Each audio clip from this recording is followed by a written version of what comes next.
Assalamualaikum warahmatullahi wabarakatuh. Waalaikumsalam warahmatullahi wabarakatuh. Selamat pagi anak-anak. Pagi. Gimana kabarnya hari ini? Baik. Alhamdulillah. Udah pada sarapan belum? Oke, sebelum pelajaran hari ini kita mulai, alangkah baiknya kita berdoa terlebih dahulu ya. Dipimpin oleh ketua kelas. Siapa ketua kelasnya? Saya Bu. Oh, Mas Rope. Monggo Mas Rope. Sebelum kita mulai pelajaran hari ini, mari kita berdoa untuk anak masing-masing supaya diberi ilmu yang bermanfaat. Doa mulai. Doa selesai. Selanjutnya Ibu mau absen dulu ya. Nanti yang Ibu panggil namanya, angkat tangan sambil bilang hadir. Oke. Fiska Maulida, Hadir. Erika Syabila, Hadir. Anggi Rahmawati, Muhammad Sofiullah, Novia Nanta, Hadir. Nika Di Anggreni.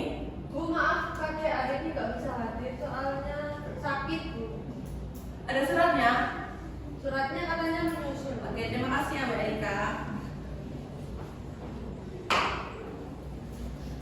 Ini kegiatannya kurang semangat ya pagi hari ini ya.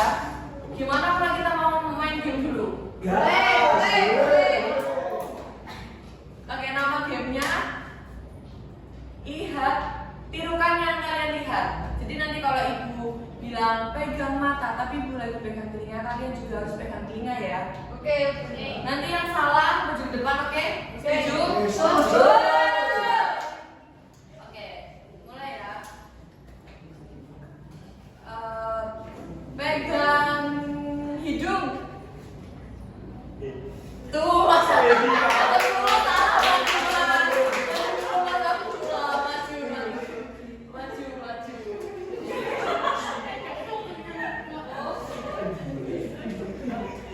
kita cari sampai 3 orang ya.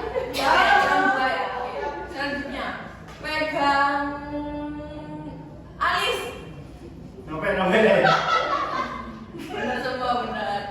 Pegang tangan. Ya, novel.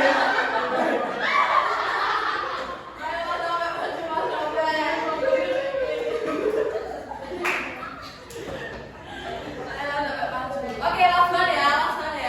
Kita cari yang mana satu lagi. Pegang siku. Betul.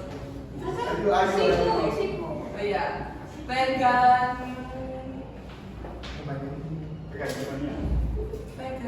hidung. Pegang mata. Ibu yang salah.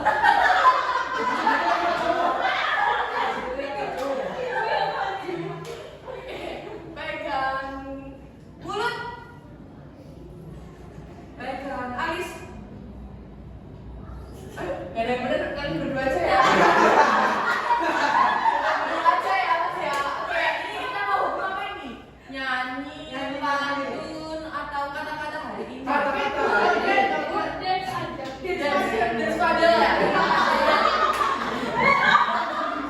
Oke, mau apa ini? Ayo, mau apa? Oh, dance mas. Gak ada lagunya, Bu. Oh, ada.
Ayo kita tepuk tangan dulu dong waktunya.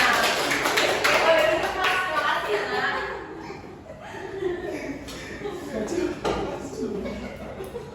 Oke, selanjutnya langsung aja kita masuk ke materi ya.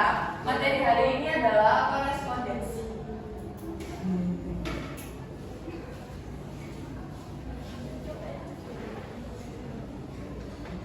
Anak-anak, hari ini kita akan membahas mengenai surat. Sebelum masuk ke materi, ada yang tahu nggak surat itu apa? Mbak Rizka ya? Ya, Rizka silakan. Surat itu adalah media komunikasi tertulis yang melibatkan pengirim dan penerima. Oke, benar ya yang dijelaskan oleh Mbak Rizka ini. Jadi surat itu merupakan sarana komunikasi tertulis yang biasanya itu untuk menyampaikan informasi dari satu pihak ke pihak yang lain. Nah, hari ini kita akan membahas mengenai surat pribadi. Surat pribadi adalah surat yang dibuat oleh seseorang yang isinya menyangkut masalah pribadi, ditujukan baik kepada perorangan, instansi, lembaga, ataupun bisa organisasi. Nah, pada dasarnya, karena surat pribadi ini merupakan surat yang bersifat tidak resmi, maka penulisannya itu tidak memiliki peraturan yang mengikat. Maksudnya gimana peraturan yang tidak mengikat itu? Jadi umumnya surat itu kan ada kod surat, ada nomor, ada perihal dan lampiran ya. Tapi karena ini surat pribadi ini biasanya lebih non formal atau santai, jadi tidak ada standar-standar yang saya sebutkan tadi. Tetapi tetap meskipun begitu itu untuk menulis surat pribadi perlu memperhatikan etika dan menggunakan bahasa yang baik, sopan dan benar. Tetapi untuk jenis-jenis surat tertentu, surat pribadi ini dapat dikatakan surat setengah resmi. Ada yang tahu nggak surat setengah resmi ini apa? Atau ibu tunjuk? Surat setengah resmi? Mbak Erika bisa dijelaskan surat setengah resmi itu apa? Surat setengah resmi itu merupakan surat yang dikirimkan oleh individu kepada suatu lembaga atau instansi dengan memakai bahasa yang formal. Tepuk tangan untuk Mbak Erika. Ya. Mau isi kiri Pak? Oh boleh, silakan. Jadi benar ya apa yang dikatakan oleh Mbak Erika ini. Contohnya itu bisa surat lamaran pekerjaan, bisa surat izin tidak masuk kerja, ataupun bisa surat permohonan cuti. Selanjutnya, ciri-ciri surat pribadi. Tidak menggunakan kod surat. Tidak seperti di surat-surat pada umumnya ya. Surat pribadi ini tidak menggunakan kod surat. Dan yang kedua, tidak mencantumkan nomor surat ataupun inisial. Jadi selain tidak menggunakan kod surat, surat pribadi ini juga tidak mencantumkan nomor surat, inisial, perihal ataupun lampiran. Karena surat pribadi ini biasanya lebih santai ataupun non formal ya. Yang ketiga, menggunakan salam pembuka dan salam penutup yang divariasi. Maksudnya itu seperti apa? Jadi salam pembuka itu biasanya kan di surat-surat umum itu dengan formal atau gimana ya kan? Nah, kalau di surat pribadi ini misalkan kalian untuk orang tua itu bisa untuk ayah dan ibu, atau bisa salam assalamualaikum warahmatullahi wabarakatuh bisa. Kalau misalkan salam penutup ini bisa ditulis itu dari sahabatmu tersayang, bisa salam penutup. Lalu yang keempat, penggunaan bahasa tidak baku namun tetap sopan. Ini maksudnya meskipun surat pribadi ini lebih santai atau non formal, tetapi penggunaan bahasanya itu harus tetap sopan, baik, dan mempunyai etika seperti yang saya sebutkan di slide sebelumnya. Lalu yang kelima, format surat yang digunakan bebas. Ini maksudnya untuk surat-surat pada umumnya kan biasanya ada bentuk full block style atau semi block style itu. Kalau surat pribadi ini dibebaskan dari kalian mau menggunakan format yang seperti apa. Yang keenam, bebas menggunakan bahasa perlengkapan surat. Dan yang terakhir, penulis surat biasanya menyebut saya. Kenapa saya atau aku ya biasanya kalau surat pribadi itu? Karena surat pribadi ini tidak mewakili organisasi, instansi ataupun lembaga. Jadi memang lebih sering menyebut saya atau aku. Sampai sini ada yang ditanyakan? Enggak ada.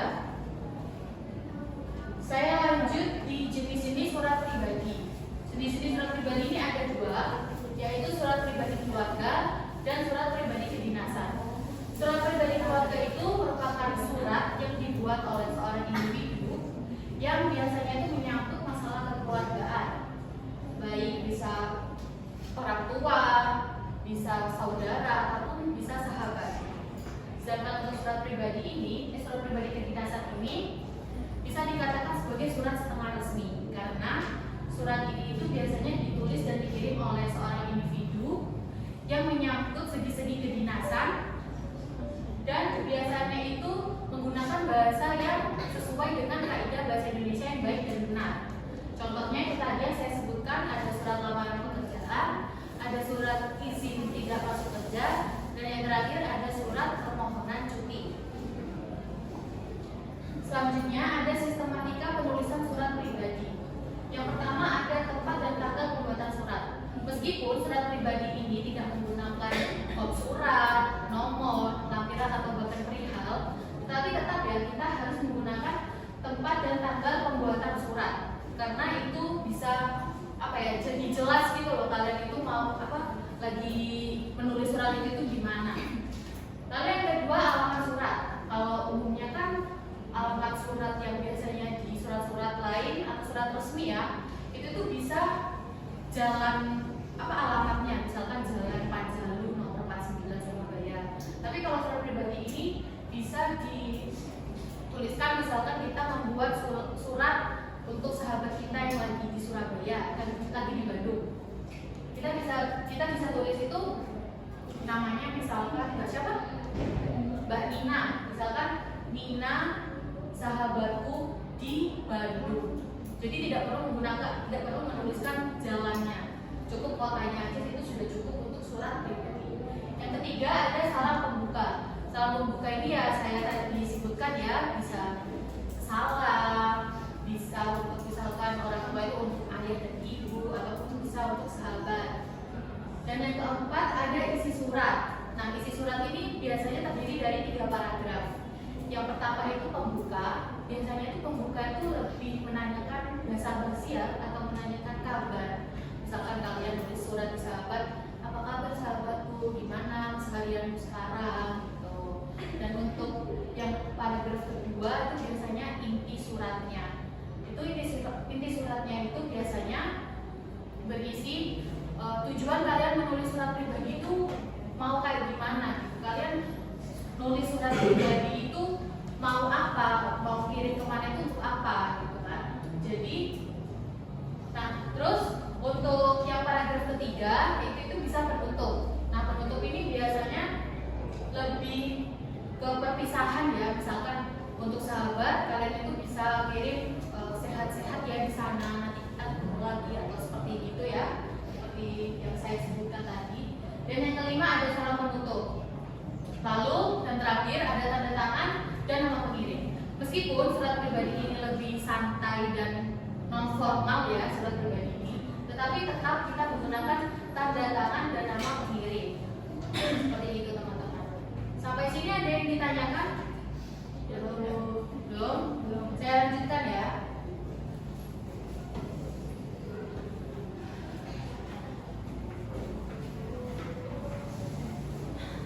Oke baik. Pada yang semua ya? Udah makan belum? Belum. Jadi sebentar lagi Ibu akan melanjutkan materi, dan yang bisa membantu Ibu bacakan pemaparan materi akan Ibu kasih ciri-ciri.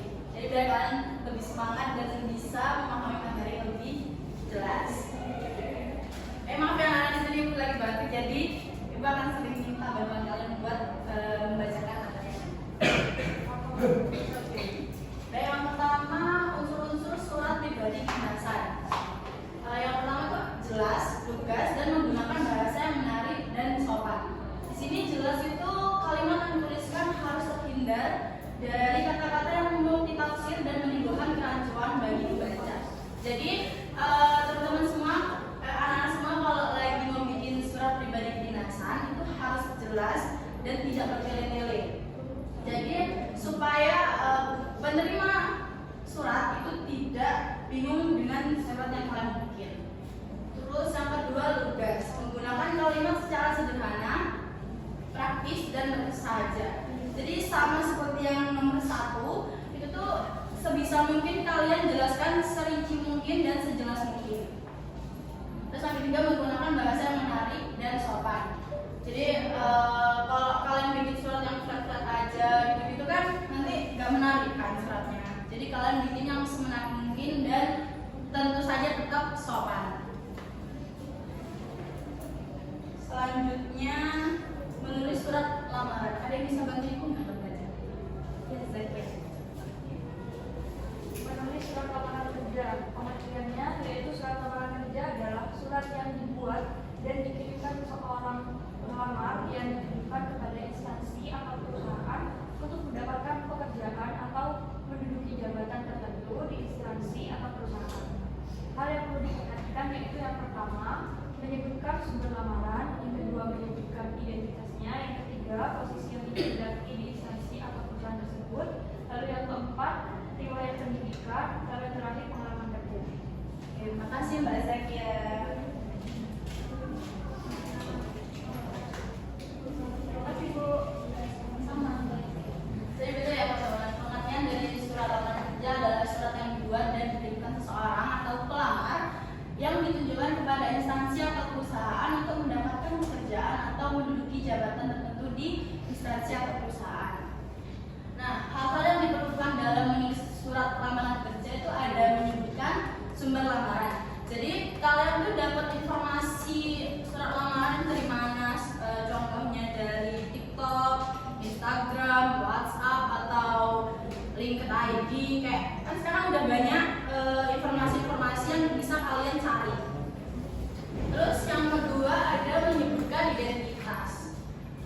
Ada yang tahu nggak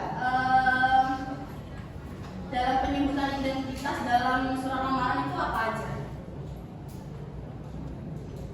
Nama, ya nama mereka, terus nama, terus nama, jenis kelamin, terus email, nomor. Jadi ibu tambahinnya itu ada status perkawinan. Situ. Jadi ada nama, alamat, nomor telepon, email kalau ada, tempat tanggal lahir dan status perkawinan. Terus posisi yang dikehendaki di instansi atau perusahaan tersebut. Jadi kalau kalian mau daftar di perusahaan, itu kan kalian harus jelas kalian mau daftar di jabatan apa atau di instansi apa gitu kan. Jadi itu dicantumin dalam surat lamaran yang kalian tulis. Terus riwayat pendidikan. Jadi dalam riwayat pendidikan ini kalian harus menjelaskan bahwa kalian tuh udah menjalankan pendidikan apa saja dari SD, SMP, SMA atau kuliah. Terus yang kelima ada pengalaman kerja. Jadi kalian bisa menuliskan sebelum seumpama kalian sudah pernah bekerja di perusahaan sebelumnya. Kalian bisa mencantumkan kalian tuh udah berpengalaman bekerja apa dalam perusahaan sebelumnya. Terus ada yang bisa bantu ibu lagi nggak? Menulis surat lamaran kerja. Lampiran surat lamaran kerja biasanya dilengkapi dengan berbagai watak sebagai bahan pertimbangan bagi pihak yang menawarkan pekerjaan. Adapun lampiran tersebut antara lain yang pertama daftar riwayat hidup, kedua pas foto, tiga fotokopi ijazah terakhir, empat surat keterangan kesehatan, yang kelima surat keterangan catatan kepolisian, yang keenam fotokopi sertifikasi khusus keterangan. Ya benar. Jadi lampiran surat lamaran kerja itu biasanya dilengkapi dengan berbagai wakat. Ada yang tahu nggak wakat itu apa? Ya lagi. Wakat adalah dokumen tertulis yang digunakan sebagai alat pembayaran non tunai dalam transaksi keuangan. Betul sekali. Kasih Mbak Anggi. Makasih guru. Oh iya, mereka mau juga dikasih ya.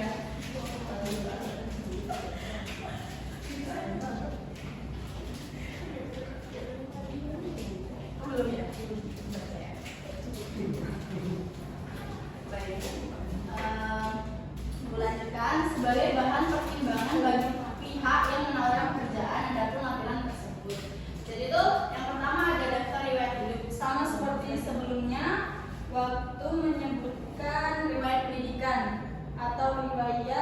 daftar riwayat hidup. Jadi kalau bisa melampirkan dari tanggal lahir pun bisa kalian tulis di surat lamaran kerja. Terus yang kedua, pas foto. Ada tahu nggak syarat pas foto tuh apa aja? Yang biasanya ditulis yang bisa ditempel di surat lamaran kerja. Pakai rapi. Ya, pakai rapi.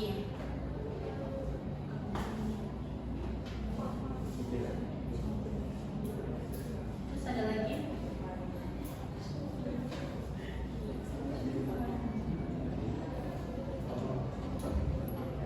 Ya.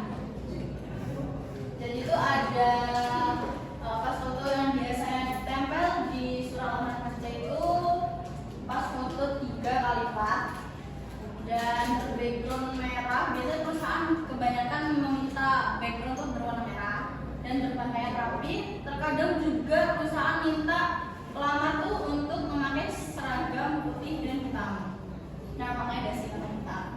Terus fotokopi ijazah terakhir. Jadi kalian seumpamanya lulus SMA atau lulus kuliah, kalian bisa melampirkan fotokopi ijazah terakhirnya.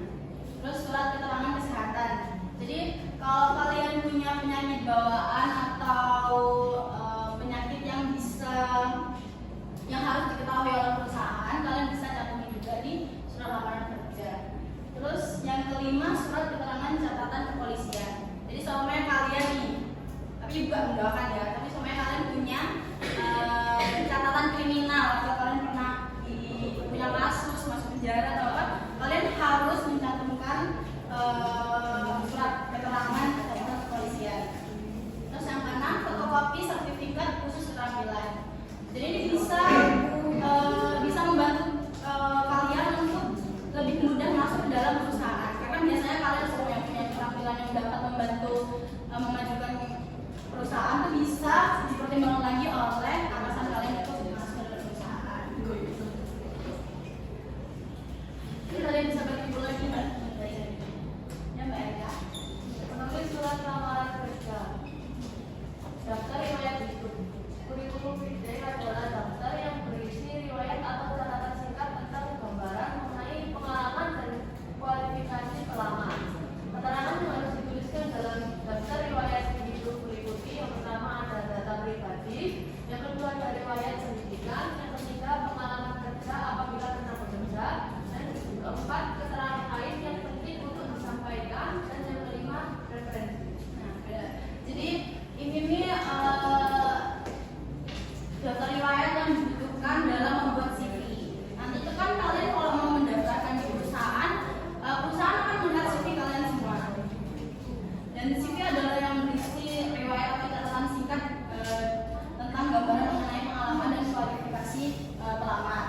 Jadi yang pertama itu ada data pribadi. Dalam CV itu ada data pribadi sama seperti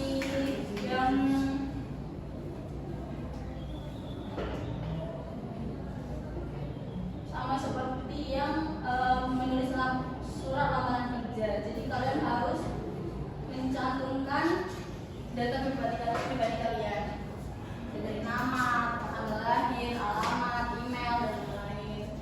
Dan yang kedua, riwayat pendidikan.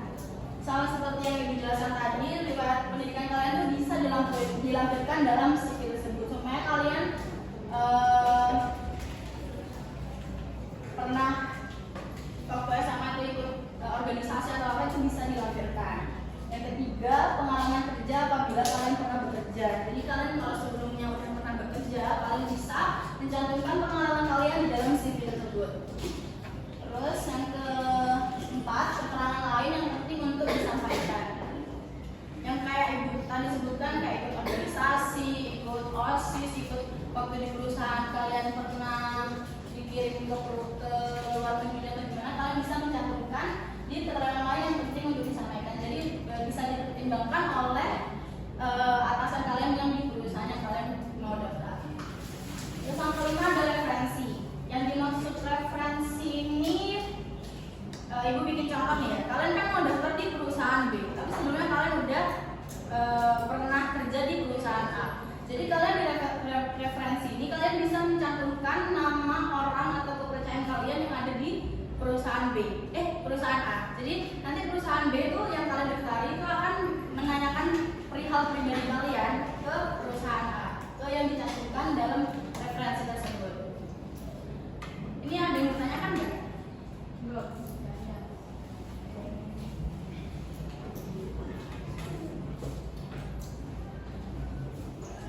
yang baik. Gimana? Udah paham semuanya?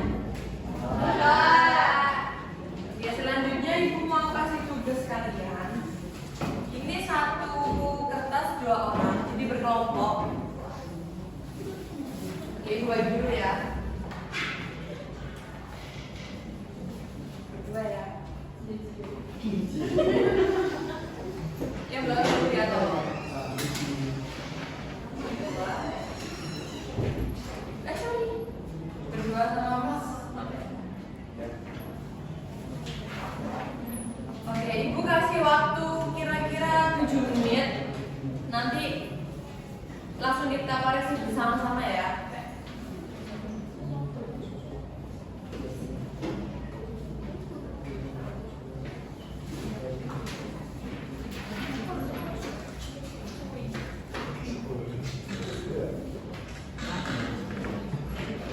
Oh ya, jadi ini tuh soal latihannya.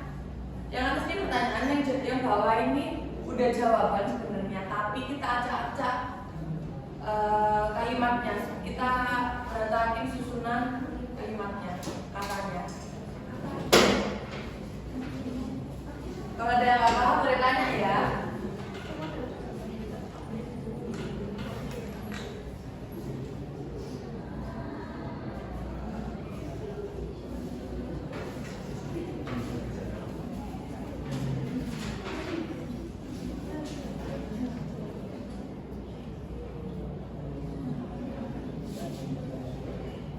Itu kecilnya kayak gini deh. Oh iya, ini benar sekali. Ya, benar. Oh, sih. Dekat ya, Bu ya? Iya betul Pak.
Bisa. Hampir selesai. Ada yang kesulitan nggak? Ada.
Jangan lupa dikasih nama ya.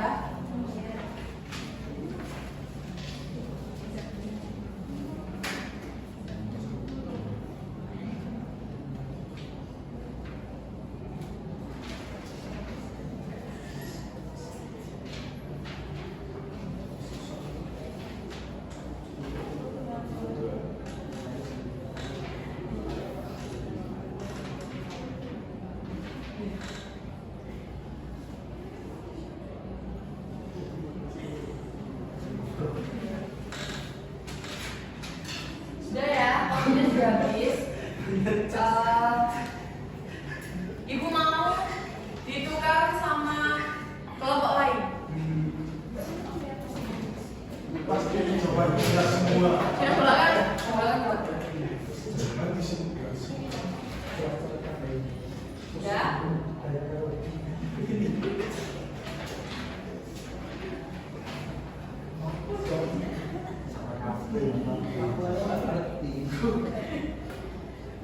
Ibu boleh minta tolong dibaca soalnya dari depan sini nanti ke belakangmu ya.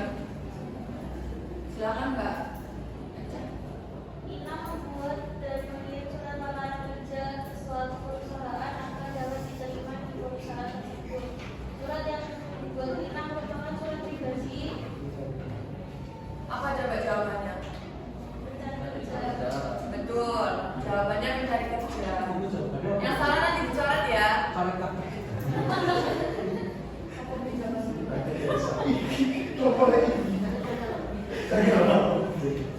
Oke, nomor 2 selanjutnya. Surat yang ditulis oleh seorang murid kepada presiden termasuk surat Pribadi. Betul, jawabannya pribadi. Oke, selanjutnya nomor 3. yang dulu dikirimkan untuk presiden yang berjudul jawabannya penutup surat. Penutup surat, betul sekali.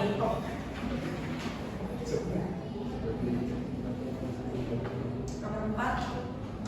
Suatu proses pengiriman pesan atau simbol-simbol yang mengandung arti dari seseorang komunikator kepada komunikan dengan tujuan tertentu merupakan pengertian dari komunikasi. Betul komunikasi? Tuh. Betul. Selanjutnya Mas Noviana Mita.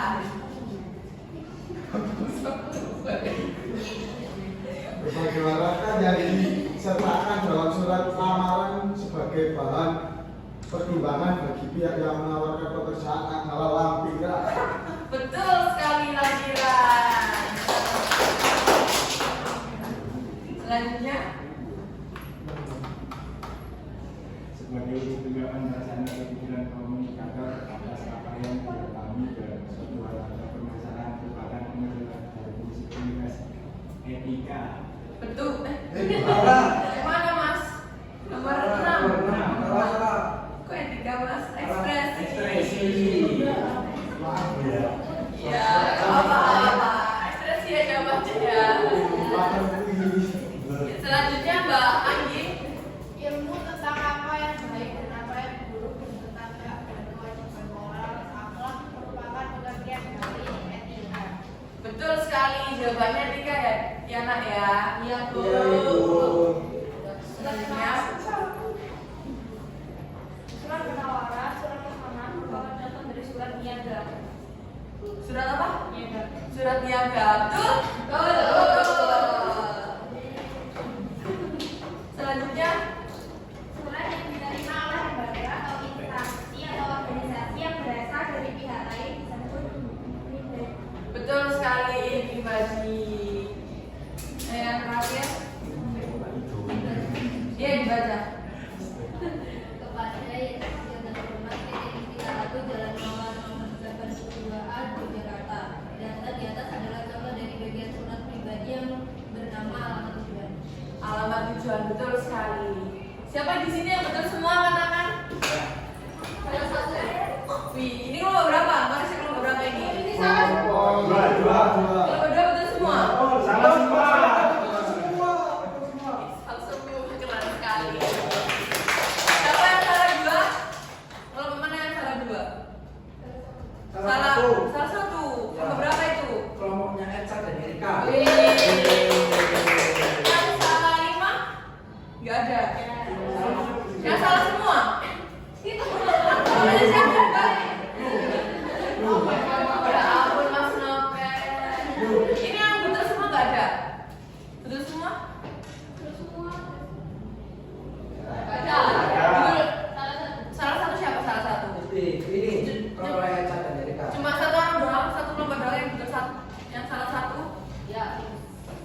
kita ada dia buat yang Bu. Bu, baca mana sih? Yang cewek Ada. Dibaca tapi gak dikasih jajan. Aku mau nyanyi. Kita koleksi. Boleh dikumpulkan? Boleh. Oh.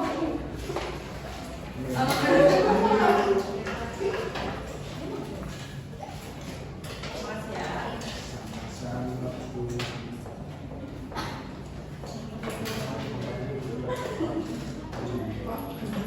Oke, saya kira cukup untuk pelajaran hari ini ya anak-anak ya. Semoga materi hari ini dapat bermanfaat bagi kita semua. Sebelum kita akhiri kelas, mari kita berdoa dulu dipimpin oleh ketua kelasnya. Sebelum mengakhiri pelajaran hari ini, marilah kita berdoa bersama masing-masing supaya ilmu tadi diberi bermanfaat dan keberkahan dan pulang diberi keselamatan. Ini doa dimulai. Ya Allah. Berdoa selesai. Oke, Ibu tutup. Wassalamualaikum warahmatullahi wabarakatuh.